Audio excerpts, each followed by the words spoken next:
everyone. Welcome to English Practice Now. We're so excited because this is our very first episode. Yep, our big day has come. Yeah. So let's start by introducing ourselves, shall we? Of course, I'm Emma. I've been learning and speaking English for over 10 years now, and trust me, I still clearly remember how difficult it was at the beginning. And I'm Jack. I'm not a teacher or anything fancy. I learned English the hard way, by making mistakes. And that's why we're here, to help you feel okay about making mistakes. Because mistakes are a natural part of learning. Exactly. And we named our channel English Practice Now because practice every single day is what changed everything for us. Even when we were shy, even when we couldn't finish a sentence, even when we messed up badly. Remember your Cook My Friend story? Ooh, please, don't remind me. I meant to say, I like to cook with my friends. But instead, I said, I like to cook my friends. Everyone stared at me in horror. Well, it's one way to lose friends, I guess. What about you? Didn't you say something funny to a waiter once? Oh, yeah. I tried to say, I'm very hungry, but I ended up saying, I'm very angry. The waiter looked so confused. And those are just the tip of the iceberg.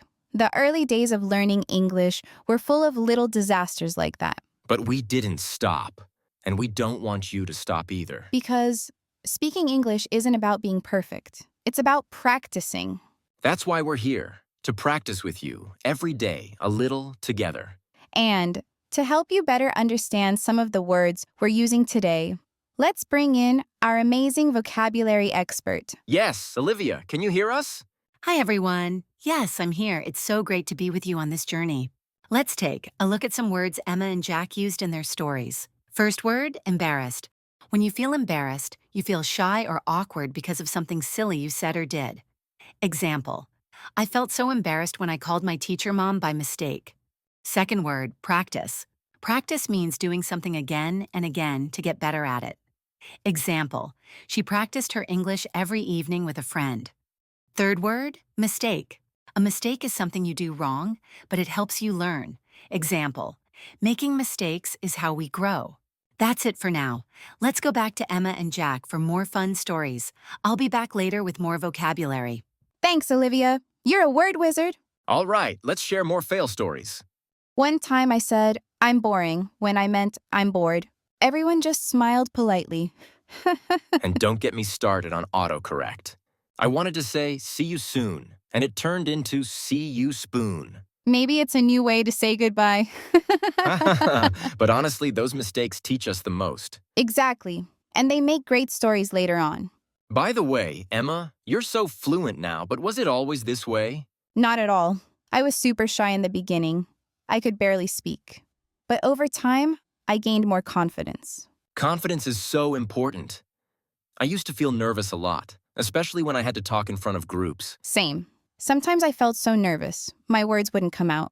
But I realized that confidence grows with practice. And now we're much more fluent. Sure, we still make mistakes, but we're more relaxed about it. Exactly.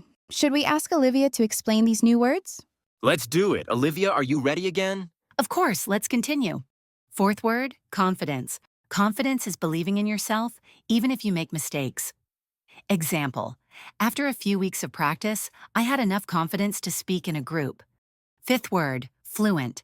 Being fluent means speaking without too many pauses. Example, he became fluent by watching English shows every day.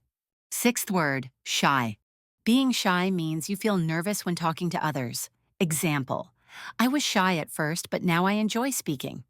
Seventh word, nervous. Nervous means feeling anxious or uneasy. Example, it's normal to feel nervous when starting a new language. That's all for today. The more you hear and use these words, the more confident you'll become. See you in the next episode. You were amazing as always, Olivia. Emma, let's be honest. Do you still feel nervous sometimes when you speak? Definitely. Especially when I talk to native speakers. But now I remind myself, it's okay not to be perfect. Same here.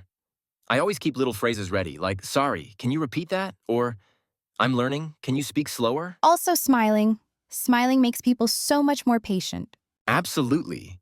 And don't be afraid to ask questions like, what does that mean? Most people love to help. We often forget that. Emma, let's do something different. Ooh, what do you have in mind? Let's repeat a few phrases with our listeners. Ready? Let's go. I am learning. I am improving. I speak English every day. I can do this. Great job. Say these every morning. It really helps your mindset. Totally. And before we go, let's share one more thing. Our very first English shows. Yes. Mine was Friends. Classic, easy jokes and real conversations. Mine was The Office. I didn't get the jokes at first, but I learned tons of expressions. Whatever you enjoy, watch it. Pause, repeat, shadow. And keep a small notebook. Write down new words and try to use them that day. That's how the language becomes yours. So, keep going, keep laughing, keep practicing. Because this is English practice now. Wait, before we go, let's quickly go over the vocabulary Olivia shared today. Yeah. One last time, just to make sure they stick. Olivia, are you still with us? Of course I'm here. Let's do a quick recap, this time with different examples. Ready? Here we go. First word, embarrassed. Feeling shy or awkward in a situation. For example, I felt embarrassed when I walked into the wrong classroom. Second word, practice. To do something again and again to get better. Example, I practice speaking English every evening. Third word, mistake. Something you do wrong, like it's okay to make mistakes when you're learning. Fourth word, confidence. The feeling of being sure about yourself. Example, daily practice gave me the confidence to speak up. Fifth word, fluent. Being able to speak smoothly and naturally. Example, she sounds fluent because she listens to English podcasts daily. Sixth word, shy. Feeling nervous or quiet around others. Example, he was too shy to ask questions in class. Seventh word, nervous. Feeling worried or anxious. Example, I always get nervous before a big presentation. All right, that's our vocab review. Keep listening, keep practicing, and remember, you're doing great. Thanks, Olivia. That was super helpful. Yeah, couldn't have said it better. You guys, keep showing up every day. Don't forget, this is your English podcast space. That's it for today, everyone. Thanks for being with us. Yeah, we had a great time talking with you. If you enjoyed today's episode and want to see more, don't forget to like the video and subscribe to our channel. And leave a comment below. We'd really love to hear from you. We also left a little question in the description. Check it out and let us know your answer in the comments. That really helps us connect with you and improve together. We'll see you in the next video. Same energy, same vibe. See you soon, and keep practicing English every day. Bye, guys. Keep shining and learning.